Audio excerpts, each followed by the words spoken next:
How's everyone doing today? It's your boy JJ Domination A. Here we are with the Week 12 NFL predictions. This is the last week for football teams in the NFL, of course, to have a bye week. So after this week, moving forward, all 32 teams are going to be playing. It's going to be an awesome time. So with that being said, let's go ahead and get into it. Like I said, last week for bye weeks, and also we're starting off 1-0. For the first time in a while, we're starting off 1-0. I picked Houston to win on all my social medias. They won. We're moving on. And some of these games, by the way, are going to be a little bit out of order because, you know, the Seahawks at Eagles game did get flexed to 1 o'clock. And the Packers at 49ers got flexed to the Sunday Night Football game. And, yeah, the Cowboys-Patriots game, that's actually staying in place. So, if I do go out of order, just know it's because of the real-life flexing of the games and whatnot and of the schedule. It's nothing personal, okay? But let's start off right here with the Denver Broncos, man. After blowing that big lead to the Minnesota Vikings, they got to go to Buffalo to take on those Bills. And listen, Buffalo's a limited football team, but this is a game that they can win, and I'm going to go ahead and pick them to win. It's going to be low scoring. It's going to be relatively close, but I think Buffalo pulls ahead with the victory. So, simple as that. I think Josh Allen continues to build on his momentum, continues to play well. Now, Denver doesn't give up a whole lot of big passing plays. Last week they did on a few busted coverages. Chris Harris owned up to it. So, yeah, I got burnt on a play to Stephon Diggs. They're not really going to give up any big plays this week, I'd imagine, but I think Buffalo's going to take care of business. Let's see. Giants at Bears, it's looking like Mitchell Trubisky is going to play. Looks like he's going to be able to play at least. The Giants, of course, coming off a bye week, but Evan Ingram and Rhett Ellison, the two tight ends that the Giants like to use, will be missing this game. Saquon's going to be back, of course. Hopefully we'll see if he gets more than a rushing yard this time. So it's going to be an interesting game. I don't really know who's going to win this game per se, but I'd like to think the Bears will. So I'm going to be picking Chicago to win this game. The Giants' pass defense is terrible. Again, if Trubisky cannot take advantage of a shit secondary, it's over. Steelers at Bengals. Pittsburgh, of course, coming off a very controversial Thursday Night Football game for all the wrong reasons, of course. It has nothing to actually do with the game. They got beat bad by the Cleveland Browns, and they're going into Cincinnati to take on the winless Bengals. This feels like a trap game, but I think Mike Tomlin is going to have everybody off of that subject, and they're going to be able to win this game against the Cincinnati Bengals. It looks like Cincinnati is content with just continuing to lose as many games as possible. They're probably going to be picking number 1 overall, and they're probably going to take a quarterback, I'd imagine. For Pittsburgh, I mean, they need to win. They need to get right back on track. They need to focus and try to pivot their way back into wild card contention, because after Thursday night's game and after some results from last week's game, it looks like Pittsburgh could be on the outside looking in if they don't adjust. I'm going to go ahead and just give this my lock of the week. I'm going to pick the Cleveland Browns to beat the Miami Dolphins at home. Miami just put a couple of more of their defensive players on IR. I think they added Rashad Jones and somebody else to IR. So basically, they're going to be running out there with a bunch of practice squad players and leftovers on the defensive side of the ball. And offensively, I'd imagine Ryan Fitzmagic does a little bit of something out there, but you know, in all reality, like, Miami is trying to lose. Granted, you know, they'll shock you here or there. Cleveland needs to get their mind right. They don't really need their pass rush to be as dominant with Myles Garrett absent. So for this game, they just need to take care of their end of the spectrum, and they should. I think it's going to be the lock of the week. Buccaneers at Falcons. This is interesting. The Falcons have been playing very well the past 2 weeks against NFC South rivals as well. They completely shut down the Saints, and they obliterated Carolina, and I think that's the best way I can put it. We know the Buccaneers typically tend to put up a lot of points against the Falcons, but man, I gotta take the Falcons to win. It's not an upset or anything like that. They're two division rivals. They're both bad, but the Falcons have been very good as of late, and I think they have what it takes to beat Tampa Bay. Panthers at Saints right here. Speaking of the NFC South, the way Kyle Allen looked last week, he is going to have to rebound in some sort of way. I just don't know if he'll be able to, if you want my honest opinion. I'm going to have to go with the New Orleans Saints. I think they take care of business and they keep it pushing, man. They cannot afford to have another blemish on their season. After what happened against the Falcons, I don't think they need that to happen again. So I'll pick New Orleans to take care of business against a pretty much dead-in-the-water Carolina team. I mean, it's pretty much over for them at this point. They just have to see what Kyle Allen is made of. Is he going to be terrible over the next several weeks, or is he going to be somewhat, decent? Lions at Redskins, the quarterback battle we've all been waiting to see. Jeff Driscoll versus Dwayne Haskins.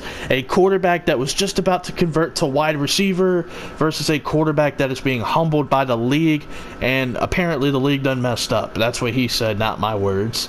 I'm going to pick the Detroit Lions to win because the Redskins are in complete shambles. So is Detroit. So is their defense. But you know what? They're a way better football team than the Washington Redskins. And they should win this game, truth be told.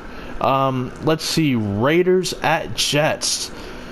The Jets have a great opportunity to play spoiler. They have a great opportunity to beat the Oakland Raiders. But, man, the Oakland Raiders are red hot right now, and they see the wild card picture opening up, and they have to take advantage of this game. I will pick Oakland to win at the New York Jets. I imagine Sam Darnold has another great game or a good performance to kind of boost his stats and get some confidence going. But Oakland definitely needs to win this game, and this is a very winnable game for them. Seahawks at Eagles. The Eagles could really afford to get a win here against Seattle. However, Seattle's coming off a bye week. I have to pick Seattle to win. I mean, they're coming off a bye week. Tyler Lockett's going to be healthy and ready to go. Russell Wilson, you can imagine he's going to come back out here, hearing all the Lamar Jackson buzz. He's going to have to come out here and put on a show, and I'd imagine he does so. For Philadelphia, though, like I said, it's a desperate time right now. They're about another loss away from really being out of the picture, damn near.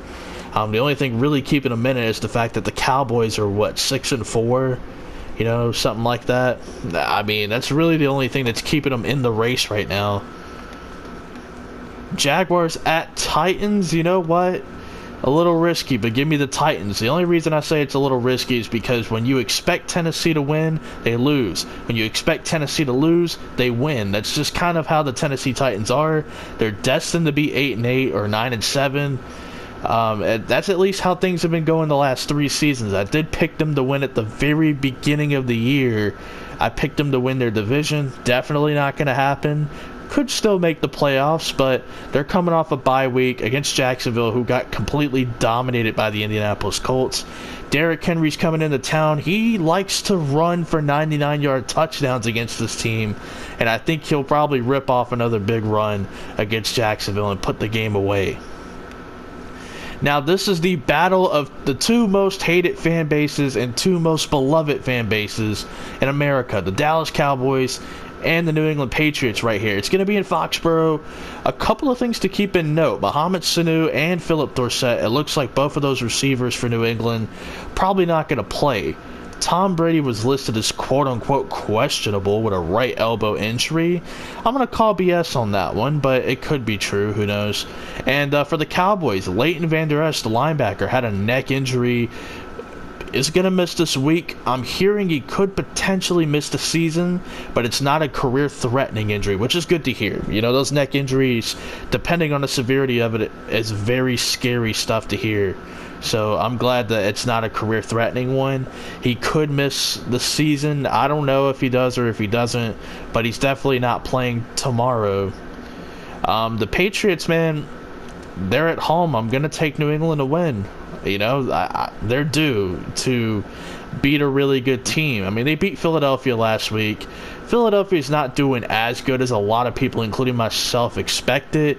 Dallas is red hot. They have one of the best offenses in the league in terms of, not only yards, but scoring and rushing. They're very well balanced, and I think the Patriots have to show up. They have to put their money where their mouth is on defense, and they're going to have to shut down or at least contain Dallas's offense, and I think Bill Belichick's got something up his sleeve.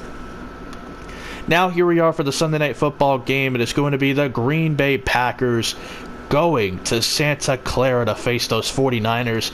The Packers are coming off a bye week, whereas the San Francisco 49ers are coming out of last week with a victory over the Arizona Cardinals. The 49ers have been showing signs of weakness, as all good teams tend to show at some point in the year.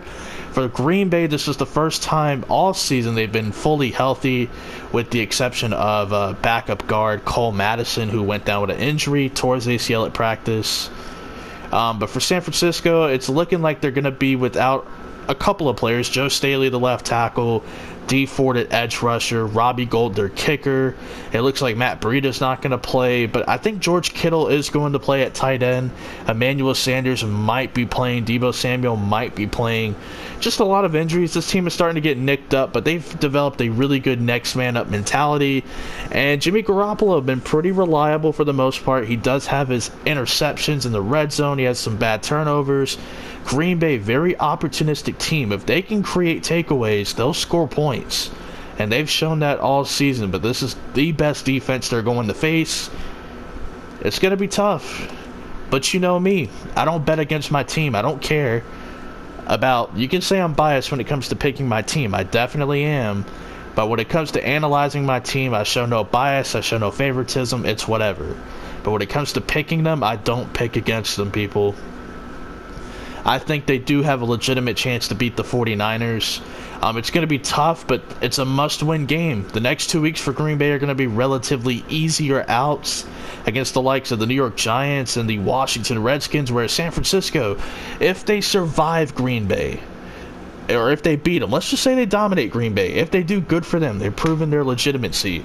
They have to go to Baltimore to face the Ravens next week. Then they got to go to New Orleans to face the Saints. Then they got to go to Atlanta to face the Falcons. The Falcons look like a completely different team. I mean, it's just going to get tough for the 49ers. They can afford to drop this game to Green Bay, but it's going to get tough for San Francisco moving forward. We're going to see how legit they really are, but I'm picking my Green Bay Packers. And for my upset of the week, you already know, I'm going with the LA Rams to beat the Baltimore Ravens. Listen, somebody has to beat them, right? Somebody has to beat them. Baltimore is the hottest team in the NFL. They've won like 7 straight. And Lamar Jackson's been on fire this season, and the running game has been on fire. The defense has been completely different with Marcus Peters in there. And this is the quote-unquote, not my narrative, but it's out there, the Marcus Peters revenge game. Listen, the Rams need a big-time victory, and I will be taking the Rams in a upset against the Baltimore Ravens. They need a big-time victory. Okay, the playoff picture, it's not getting any easier for them, and they need to start gaining some ground fast. And I think a big-time victory against the team that Seattle lost to and that San Francisco may lose to the following week, and a team that Arizona lost to, I mean, that's going to be huge if you're the only team in your division that can beat the Baltimore Ravens. It says a lot about you, and I think this is a must-win for the Rams, or else season over. So these are all my picks. Hopefully you guys have enjoyed, and peace out.